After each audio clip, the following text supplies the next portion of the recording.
최면에서 영영 깨어날 수 없다. 자, 그러면 제가 이제 역으로 질문을 해보면 우리 휴대폰 이렇게 들여다보다가 못 깨어나는 사람 있던가요? 책 많이 보시는데 우리가 책을 이렇게 골똘하게 보시다가 여기서 못 깨어나는 경우가 있던가요? 그렇지 않죠. 결국은 이 최면이라는 활동도 우리 내면의 어떤 리소스나 자원에 집중하고 몰입하는 상태거든요. 그 상태에서 못 깨어난다는 건 있을 수가 없겠죠. 만약에 못 깨어난다면 그건 뭔가 문제가 있죠. 들으면 들을수록 운이 좋아지고 나누면 나눌수록 행복해지는 책추남 나비스쿨. 여러분, 오늘 또 나비 효과 인터뷰 범상치 않은 분 모셨습니다. 우리 최면, 한국의 아주 훌륭한 최면 전문가 우리 문동규 원장님 자리에 모셨습니다. 안녕하세요. ICS 인터내셔널 협회 대표를 맡고 있는 문동규라고 합니다. 네, 요즘 문동규 원장님 뭐 방송 출연이 너무 바쁘시다고. 아닙니다. 뭐. 얼마 전에 또 그 유명한 넷플릭스 예능 추라이 네. 또 출연하셨다고 하셨는데 거기서 네. 어떤 활동들을 하셨던 거예요? 그 추라이라는 그 예능이 있어요, 넷플릭스. 네. 지금 본인은 그 정글 속에서 그 고릴라를 마주하고 있는 겁니다. 가만히 눈을 한번 바라보십시오. 추성훈 씨의 버킷리스트를 이렇게 성취시켜주는 네. 그런 컨셉인데요.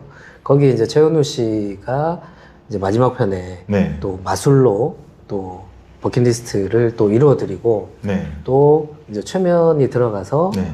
또 그동안 또 이루지 못했던 버킷리스트를 좀 이루게 해주는 이제 그런 컨셉입니다. 최면하면 소원이 이루어지는 건가요? 아무래도 이제 제작비가 많이 들어가니까. 네. 예를 들면 이제 뭐 달에 뒷면 가보기 이런 거 1,000억씩 들잖아요. 네네. 네, 그래서 1,000억을 아낀 거죠. 그런 식으로. 최면하면 1,000억을 아낄 수 있다. 여러분 한번 추라이도 한번 살펴보시고 또 뭐 방금 제가 알기로 그 유명한 최현우 마술사 얘기하신 건가요? 이번에 저기 전참시라는 프로그램에 네. 이제 최은우 마술사가 작년에 한번 나오셨고요. 이번에 네. 한번 더 출연을 하시는데 거기 이제 아판타시아라는 그 최면과 마술을 결합한 공연이 있어요. 네. 그래서 그 공연이 좀 비중 있게 나오는데 제가 이제 그 공연장에 이렇게 가서 이렇게 좀 코칭해주고 하는 네. 이제 그런 장면하고 또 전현무 씨를 좋습니다. 잠시 후에 제가 5부터 하나까지 세면 하나가 될 때 오늘 하루 중에서 가장 가볍고 상쾌하게 눈을 뜨고 돌아 나올 건데요. 천천히 준비되시면 정말 상쾌하게 눈 뜨세요. 그래서 전현무 씨 최면하는 장면을 이제 즉흥적으로 좀 땄어요. 네. 그래서 이제 그게 아마 이제 거기 방영이 되고요. 뭐 너무 유명한데 출연하고 계신데 이렇게 바쁘신 가운데 나비스쿨까지 함께 아닙니다. 해주셔서. 이 귀한 또 이 채널에 네. 초대해 주셔서 감사합니다. 네, 오늘은 그래서 여러분 우리 정말 최면이 여러분 정말 다양하게 그리고 최면에 관한 오해들도 되게 많으실 것 같아요. 저도 그랬거든요. 주로 이제 뭐 무대 최면 여러분이 많이 알고 있는 그 얘기로는 레드선 뭐 이런 식의 무대 최면들을 많이 알고 계신 것 같은데 근데 제가 이렇게 마음 공부를 쭉 하다 보니까 항상 나오는 주제 중에 하나가 그 최면이어서 도대체 이게 뭔가 이러면서 저도 좀 몇 군데 가보기도 하고 하다가 이분한테는 좀 믿고 배워볼 수 있겠다 해서 찾고 찾아 발견한 분이 우리 문동규 원장님이신데 아이고. 네, 그래서 오늘 과찬이십니다. 최면에 관한 문동규 원장님께 우리가 갖고 있는 최면에 관한 좀 오해들을 몇 가지를 좀 여쭙고 과연 문동규 원장님은 이 최면에 관해서 우리가 무엇을 아는 것이 필요한지에 관해서 정말 좋은 답을 주실 수 있을 것 같은데 제가 좀 여쭤봐도 네, 얼마든지요. 얼마든지 자신감과 함께 우리 뭐 제가 아는 한도 내에서는 네. 최선을 다해서 한번 설명을 해보겠습니다. 네, 알겠습니다. 자, 최면에 관해서 대표적인 오해들 한 7가지 정도가 있다고 이제 정리가 되던데요. 자, 첫 번째 이렇게 얘기를 합니다. 최면은 잠과 같다. 그래서 최면에 걸리면 잠들고 아무것도 모른다. 이렇게 많이들 생각하시는데 이 부분은 어떤가요? 그 대표적인 오해죠. 우리가 뭐 명상이나 이런 거 할 때 이렇게 잠에 들는 건 아니잖아요. 내면의 어떤 리소스나 자원에 몰입을 하는 상태잖아요. 최면도 동일하죠. 그래서 이게 내면의 어떤 특정한 자원이나 뭐 내면의 특정한 상태에 몰입을 하는 거지. 이게 잠은 아예 놓아버리고 자는 거잖아요. 네. 그거하고는 좀 차이가 있죠. 자진 않는다. 네네. 그래도 잠으로 빠지면 이건 최면이 아니고 예, 잠이죠. 완전히 다른 길입니다. 네. 그럼 가수면 상태하고는 어떤 차이가 있을까요? 가수면하고도 조금 비슷한 뭐 영역들이 분명히 있는데요. 네. 어쨌든 최면에서는 의식이 분명히 있고요. 네. 그리고 다만 이제 유도자의 어떤 암시에 대해서 조금 더 이렇게 열린 마음으로 좀 수용하는 이제 그런 자세로 가는 거라서 이걸 이제 뭐 암시 반응성이라고도 부르기도 하고요. 그리고 이거 어떤 분들은 좀 암시라는 단어 자체가 좀 그렇다고 해서 그냥 수용성 정도로 표현을 하기도 합니다. 네. 예, 그래서 어쨌든 그런 좀 열린 마음으로 유도자의 지시에 의해서 내면을 좀 이렇게 탐구할 수 있고 접근할 수 있는 예, 그런 형태의 어떤 도구죠. 일단은 잠에 빠지는 건 아니다. 네네. 자, 또 두 번째 되게 이제 무대 체면 때문에 많이들 그런 좀 뭐라고 할까 오해라고 하나 할까요? 이런 게 있는 것 같은데 보통 보면은 갑자기 최면에 막 빠져가지고 막 의식도 없이 그 최면 하는 분이 요구하는 대로 막 움직이는 그런 것들을 자주 보여줘서 네네. 그래서 최면 상태는 무조건 조종당한다? 또 이런 오해가 좀 있는 것 같긴 한데요. 이게 무대 체면에 때문에 이제 오해라고 하셨는데요. 사실은 한국에는 무대 체면 산업이 없죠. 존재하지를 않고 오히려 이제 무대 체면보다는요. TV나 어떤 우리 소설, 영화 이런 데서 묘사되는 최면의 모습들 때문에 이제 거기에서 보면 이렇게 좀 조종을 당한다거나 이렇게 지시대로 이렇게 꼭두각시처럼 움직이는 이제 그런 이미지 때문에 사람들이 많이 그렇게 생각하는 것 같고요. 최면의 영역 중에서 굉장히 다양한 영역이 있거든요. 이제 그 중에서 그 우리 흔히 말하는 그 공연, 무대 공연, 엔터테인먼트죠. 이제 그런 쪽 최면이 있어요. 그러니까 레크레이션을 위해서 뭔가 즐겁게 즐기기 위해서 하는 최면이 있습니다. 그러니까 그걸 이제 무대 최면이라고 하는데요. 한국에는 이제 그런 것들이 산업화가 되어 있지 않았지만 최근에 그 최은우 마술사 아까 말씀드렸던 그분이 굉장히 또 의미 있는 일을 하셨어요. 이 기존에 어떤 마술이라고 하는 이미 완성되어 있는 어떤 이제 공연 체계가 있잖아요. 거기에 이제 최면을 올려서 같이 이렇게 믹스를 해서 어떤 그 공연을 무대 공연을 만드셨어요. 슬립 뭐야? 슬립 그러니까 이게 그 교주가 배우고 싶어. 그래. 어머. 슬립 슬립 슬립 슬립 말도 안 돼. 슬립 슬립 슬립 슬립 슬립 슬립 네 좋습니다. 그래서 어떤 의미에서도 저도 굉장히 좀 뿌듯하게 느끼는 게 한국에서 어떤 유료 관객으로 이렇게 무대에서 최면을 올려서 하는 이런 산업 자체가 없었는데 이제 그런 것들을 이제 최초로 지금 하시는 분이라서 저도 굉장히 기대가 컸고 지금 또 너무 잘하고 계시고 네. 그래서 너무 개인적으로는 굉장히 뿌듯하게 생각합니다. 그럼 최면에 있어서는 제자분이 그렇게 멋진 활약을 하고 계셔서 뿌듯하시겠어요? 뭐 어쨌든 뭐 최은우 선생님 같은 경우는 저는 이제 무대 경험은 없어요. 저는 이제 최면 자체를 가르쳐 드린 거고 물론 제가 이제 무대 최면 같은 것들을 교양 과목으로 클래스들을 듣기는 했지만 제가 이렇게 무대에 서서 하는 사람은 아니거든요. 근데 최은우 씨 같은 경우는 이미 완성되어 있는 어떤 무대에 퍼포먼스가 있고요. 거기에 이제 최면을 그냥 올리는 거라서 너무 이제 준비되어 계신 분이시죠. 어쨌든 최면 상태에서는 무조건 조종당하는 거 아니다. 그렇죠. 그렇지 않다. 최면 상태에 있더라도 내 의지를 뭐 발현한다. 네. 그래서 거짓말도 할 수 있고요. 뭐 중간에 하기 싫으면 눈 뜨고 나올 수도 있고, 본인이 숨기고 싶은 어떤 것들을 좀 뭐 자백을 시키는 게 아니냐라고 생각하시는 분도 계신데, 절대 그렇지 않습니다. 그러니까 본인이 말하기 싫은 것들은 입을 다물고 말 안 할 수도 있고, 네. 그런 거죠. 그럼 우리의 생각과 좀 다르죠. 우리가 이제 명상을 하실 때 보면 아마 명상하신 분들이 많으실 텐데요. 명상하다가 내가 마음속에서 이제 어린 시절의 어떤 기억이 떠오르고 내면에서 생각들이 떠오르잖아요. 그걸 내가 표현을 안 하면 겉으로 밖에 있는 사람은 몰라요. 그죠? 최면도 똑같거든요. 그래서 유도자에게 이제 이거를 오픈하느냐 안 하느냐는 이제 본인의 선택이기 때문에 사실은 이게 굉장히 자발적으로 진행되는 자기 최면에 가까운 거죠. 여러분 위험하지 않답니다. 꼭두각시까지 조종당할 일 없다. 자, 3번. 최면은 일부 사람만 걸린다.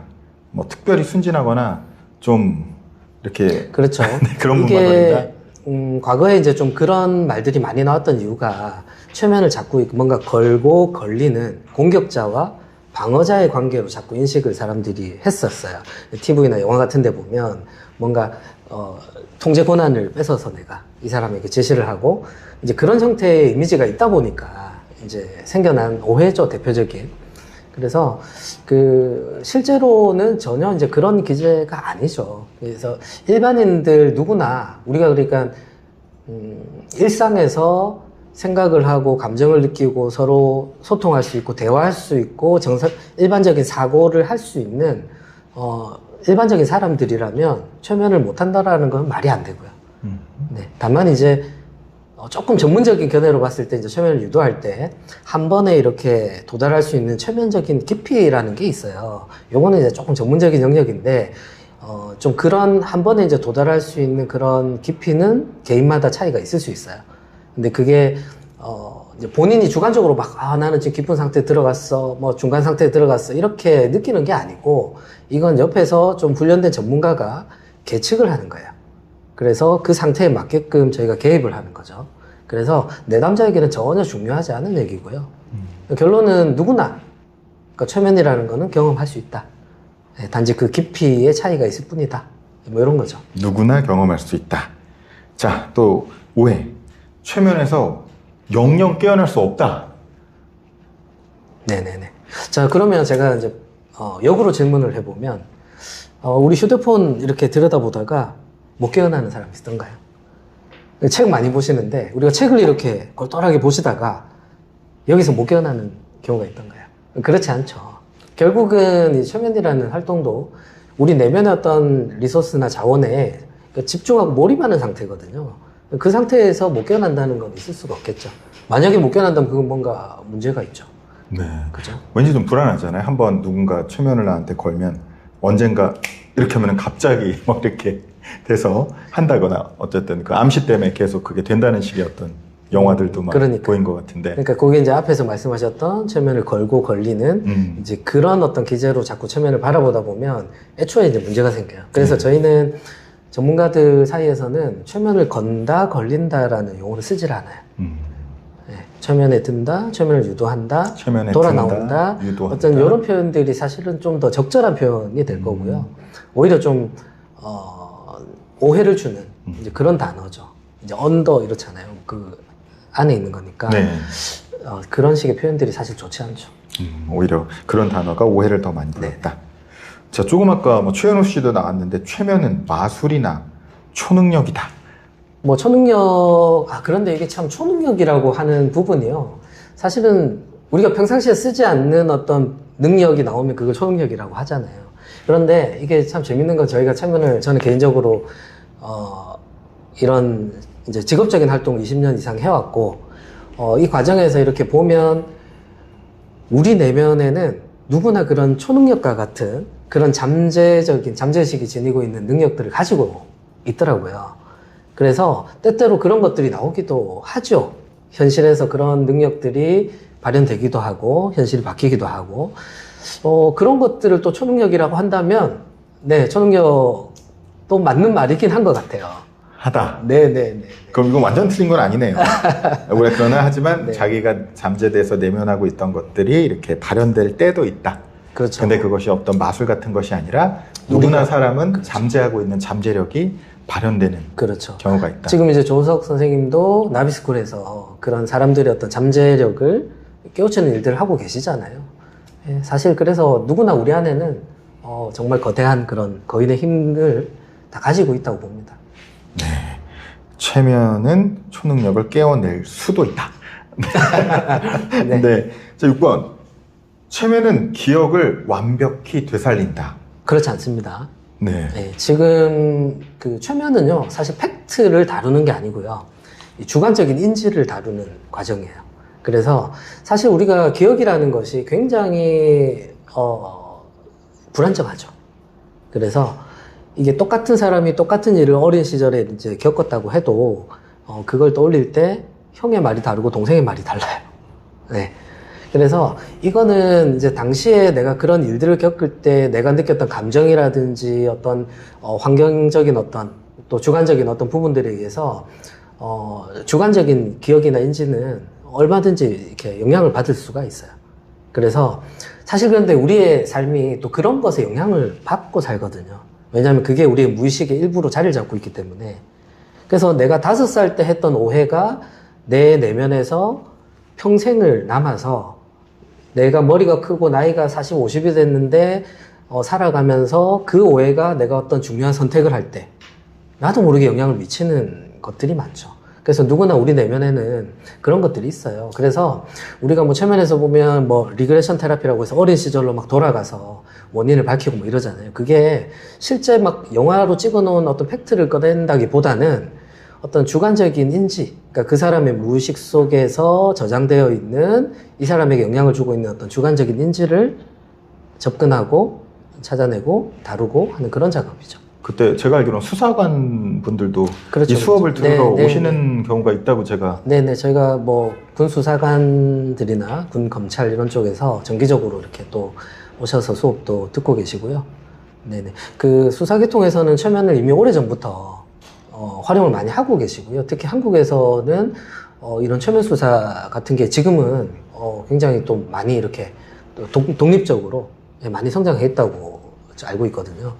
그래서 이런 수사에서도 적극적으로 활용을 많이 하고 뭐 신문기사 같은 데서도 나오잖아요. 그죠? 네. 그러면 근데 지금 기억을 완벽히 되살릴 수 없는데 그런 최면 수사들이 가능한 이유는 어떻게 이걸 이해해야 될까요? 예를 들어서 어떤 사건 현장을 목격을 했어요. 지난주 금요일 밤에 신촌 교차로에서 교통사고가 있었는데 그걸 누군가가 지나가면서 목격을 했어요. 2사람이. 그럼 이제 그 사람들을 최면을 유도를 해서 그 사람들의 주관적인 인지 속에서 그때를 재현하는 거예요. 그래서 거기에서 데이터를 뽑아내는데 차종을 특정하는 거죠. 뭐 군청색의 어떤 세단이다. 뭐 이런 것들. 그리고 번호가 8이 좀 여러 개가 들어가 있었다. 그리고 7하고 8 뭐 이런 숫자가 뭐 전후로 이렇게 배치가 돼 있었다. 이런 공통점이 이렇게 나오잖아요. 그죠? 그러면 그걸 가지고 이제 용의 차량들이 있으면 범위를 좁힐 수 있겠죠. 그리고 그 진술에 맞게끔 이렇게 탐문을 하면 시간을 굉장히 많이 줄일 수 있고 또 거기에서 또 목격자의 말과 일치하는 어떤 정보들이 나올 수 있겠죠. 그래서 그런 점에서 이제 주로 많이 사용이 되죠. 그러면 보통 영화에나 좀 나오는 건 줄 알았는데 실질적으로 지금 한국에서는 최면을 수사에 꽤 많이 활용하고 있다는 얘기신 거죠? 최면 수사관들이 실제로 있고요. 네, 그리고 이제 현업에서 활용을 많이 하시는 걸로 알고 있습니다. 재밌네요. 문득 그냥 궁금해진 것 중에 하나는요.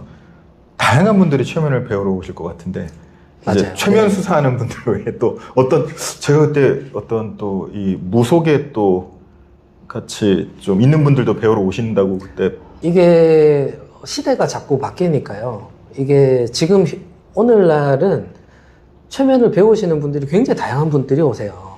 그리고 최면이 사실은 어떤 특정한 분야에 어떤 종속되어 있는 이제 그런 분야가 또 아니잖아요. 이게 지금 오늘날의 최면은 하나의 이제 독립적인 적재성을 가지고 있습니다. 이제 그러다 보니까 어떤 뭐 예를 들어서 뭐 심리치료사라든지 심리상담사가 최면을 활용해서 어떤 심리치료욕을 좀 더 활용해 보겠다라고 해서 공부하시는 분도 있을 수 있겠지만 꼭 그런 목적이 아닐 수도 있겠죠, 그죠? 또 의료인들 같은 경우는 예를 들어서 뭐 환자를 진단하고 처방을 하고 하는 그 과정에서 최면을 활용을 할 수도 있겠죠. 그런데 이제 일반인들은 또 그런 게 또 필요가 없잖아요. 그런데 사실 최면으로 다룰 수 있는 게 그런 범위만 있는 게 아니라 훨씬 많은 영역들을 다룰 수 있거든요. 간단하게는 우리 내면에서 일어나는 작은 마음의 갈등. 아침에는 담배를 피우고 싶은데 저녁엔 담배를 끊고 싶은 거예요. 자, 이게 어느 게 내 마음일까요? 둘 다. 둘 다잖아요, 그죠? 네, 사실은 이 둘 다 내 마음인데 내 안에서 이렇게 갈등을 일으키고 있는 거예요, 그죠? 그러면 우리가 최면으로 사실 이런 것들을 또 접근할 수 있겠죠. 담배 피고 싶어 하는 내 마음을 불러낼 수 있고, 담배를 끊고 싶어 하는 나의 욕구를 불러낼 수 있어요. 그래서 두 마음들을 커뮤니케이션을 시킬 수 있고, 여기에서 뭔가 나에게 가장 유리한 어떤 해결책을 찾아서 이걸 다시 재통합을 시킬 수가 있어요. 그죠? 굉장히 평화적인 방식으로. 그죠? 최면을 통해서. 그죠? 그래서 이제 이런 것들부터 시작해서 뭐 굉장히 다양하게 우리 생활에서 최근에는 또 이렇게 최면이 결국은 무의식을 다루고 우리 내면을 다루는 거다 보니까 마음 공부를 하시는 분들이 또 그 마음 공부의 확장으로 이런 최면을 공부하는 분들도 너무 많이 늘었어요. 이게 아무래도 뭔가 막연하게 무의식 속에서 일어나는 어떤 부분을 눈으로 가장 빠르게 볼 수 있는 어떤 도구가 또 최면이거든요. 예. 그리고 비포 애프터를 비교하는 것에도 너무 좋죠. 시작 전에 이랬는데 어떤 작업 이후에 뭔가 변화가 일어나고 하는 부분들. 예. 이제 그런 것들을 눈으로 볼 수 있으니까 좋죠. 너무 좋은 도구죠. 그래서 지금은 굉장히 다양한 영역의 분들이 최면을 많이 배우고 계세요. 특정한 영역이 아니라. 최면이 상당히 이제 많이 대중화되고 있는 추세를 느끼신다는 얘기인 거죠. 네네. 뭐 학생부터 네. 가정주부 네. 또는 특정한 전문 분야의 분들, 예, 굉장히 다양한 층이 계십니다. 네. 그렇다면은 7번째는 이거 당연히 오해라고 하실 것 같은데, 최면은 위험하다. 최면에 걸리면 정신이 망가질 수도 있다. 이런 또 두려움들을 가진 분들 계신 것 같거든요. 네. 또 이 분야에 사기꾼들이 많다. 뭐 이런 생각들을 좀 하는 것 같은데요. 그래서 예, 예. 최면은 전혀 위험성이 사실 없고요. 우리가 생활 속에서요, 누구나 최면은 일상에서 우리가 최면이라는 단어를 쓰지 않을 뿐이지 하루에도 수십 번씩 이런 것들을 겪고 있거든요. 일상 속에 너무 깊이 들어와 있는 현상들이기 때문에 만약에 이제 그런 논리를 하면 모든 사람들이 사실 위험에 노출이 돼 있겠죠. 근데 사실 그렇지 않고요. 예. 굉장히 자연스러운 우리의 일상 활동과 연관되어 있습니다. 전혀 위험하지 않다. 네네. 네. 아까 말씀드렸듯이 뭐 휴대폰 보다가 못 깨어나는 사람 없는 것처럼. 다들 중독돼 있긴. 그렇죠. 사실 내면 작업에 뭐 중독되어 있는 분들도 계시죠. 네. 그럼 7가지 오늘 간단하게 정리를 했는데 7가지 다 오해다. 하지만 지금 말씀하시는 걸 정리해보면 최면은 상당히 안전하게 내 내면을 재통합할 수 있는 작업이고 요새는 그 저변이 많이들 좀 퍼져가고 있다. 이렇게 그렇죠. 말씀을 주신 것 네. 같은데요. 그 운동위원장님, 그러면 최면을 한마디로 정의한다면 어떻게 정의를 해주실 수 있을 것 같으세요? 최면은 우리 내면과 커뮤니케이션 할 수 있는 도구들 중에서 네. 너무 많은 도구들이 있지만 그런 도구들 중에서 굉장히 유용한 하나의 도구이다라고 생각을 합니다. 그래서 저는 뭐 제 예전에 책이나 이런 데서도 그 최면을 설명할 때 이렇게 써놨었거든요. 최면은 그런 의사소통, 커뮤니케이션의 도구이기도 하고 학습의 도구이기도 하다라고 써놨거든요. 그래서 그 말이 결국은 이 최면이라는 것을 사용해서 우리가 뭔가 무의식적으로 학습을 하는데 도움이 될 수 있고, 첫 번째로요. 두 번째는 어떤 우리의 내면과 커뮤니케이션을 하는데 굉장히 이제 쉽고 어떤 탁월한 도구가 될 수 있죠. 첫 번째는 이해가 됐는데요. 내면과의 소통을 돕는 효과적인 도구다. 근데 학습이라는 건 좀 더 자세히 말씀 주시면 어떤 학습을 의미하죠? 우리가 이제 자전거를 배우거나 뭐 자동차 운전을 배우거나 이제 하는 것도 사실 결국은 처음에는 내가 그런 능력을 안 가지고 있잖아요. 인식도 없고요. 그런데 우리가 어떻게 합니까? 이게 내가 자전거를 배워야 되겠어. 친구들이 자전거 타고 다니네. 나도 자전거를 배워야지 하는 어떤 이제 갈망이 생기죠. 그러면 이제 뭐 아버지한테 때를 써서 뭐 자전거 사달라 그래서, 근데 자전거 탈 줄은 몰라요. 근데 이제 옆에서 밀어주고 이렇게 하면서 이제 배우잖아요. 오른쪽으로 기울면 오른 다리에 힘을 주고 이렇게 균형을 잡고, 왼쪽에 이렇게 힘을 줘서 균형을 잡고, 자, 이런 것들을 내가 생각하면서 뭔가를 해요. 자, 그런 과정으로 이제 자전거를 배우는데 시간이 지나면 어떻게 되죠? 그냥 몸에 있죠. 그죠. 막 손을 놓고 타기도 네. 하고요. 예. 뭐 오른 다리에 힘을 줘, 왼 다리에 힘을 줘, 뭐 브레이크를 왼쪽을 잡아, 이런 생각을 안 하고 네. 몸이 기억을 하죠. 네. 그 말은 내 무의식의 일부가 되었다는 거예요. 네. 그러면 그 말은 학습이 끝났다는 겁니다. 그래서 우리가 사실은 어릴 때부터 자라면서 사실 학습의 과정이에요. 모든 것이. 왜냐하면 내가 태어나서 기는 방법을 경험을 통해서 익히고, 그리고 일어서서 걷는 방법을 익히고, 사실은 그게 다 내 무의식 속의 패턴을 학습하는 거거든요. 굉장히 유용하죠. 내가 운동화 끈 맬 때 오른쪽으로 몇 바퀴, 왼쪽으로 몇 바퀴 생각 안 하잖아요. 자동으로 잡으면 나와요. 그게 뭐냐면 우리 무의식 속에 어떤 학습이 끝난 형태로 패턴이 저장이 되어 있기 때문에 그래요.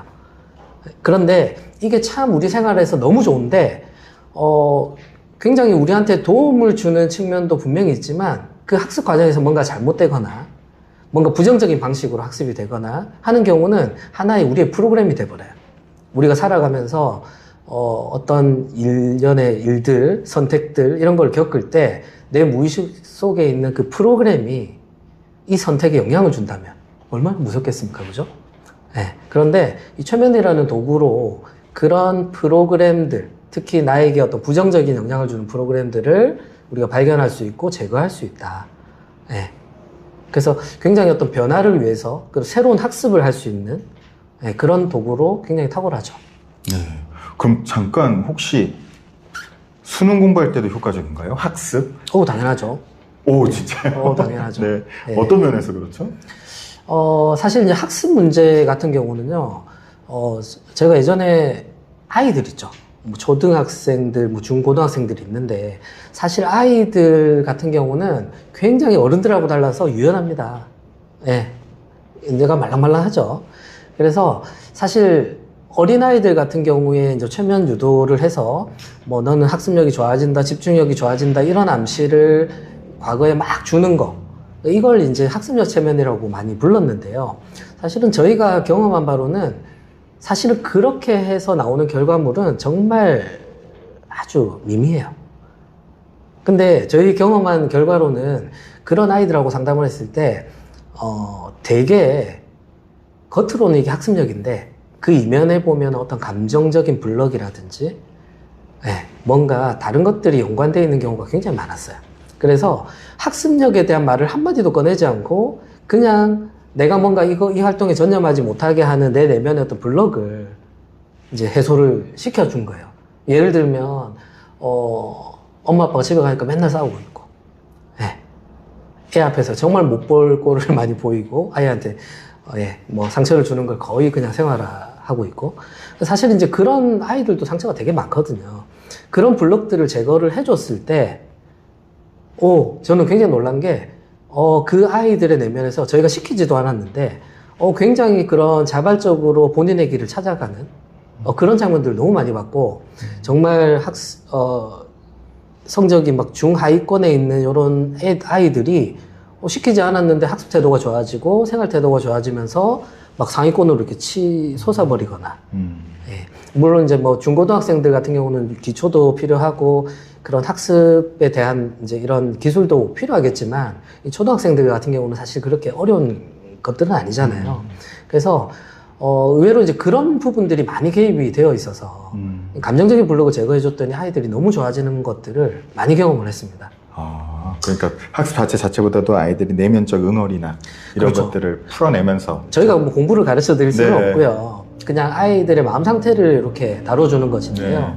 뭐 중고등학생들도 마찬가지예요. 결국은 마음속에서의 어떤 막 갈등이나 본인 내면에서도 뭔가 한 가지에 이렇게 본인이 원하는 바에 이렇게 몰입할 수 없는 어떤 이유들이 사실은 있죠. 네. 그래서 이제 그런 부분들을 정리해주고 통합해주면 굉장히 개선되거나 바뀌는 아이들이 많았죠. 정말 점점 더 흥미진진해지는데요. 정말 그러면 저희가 그런 흥미로운 사례들, 그리고 또 뭐니 해도 백문이 불여일견. 그러니까 한번 우리 그 다음 부에서는 한번 2부에서는 직접 그런 얘기들을 좀 더 여쭤보고 싶은데 괜찮으실까요? 네, 괜찮습니다. 네, 여러분 일단은 또 우리 다음 부에서 우리 흥미진진한 최면 이야기 이어가 보도록 하겠습니다.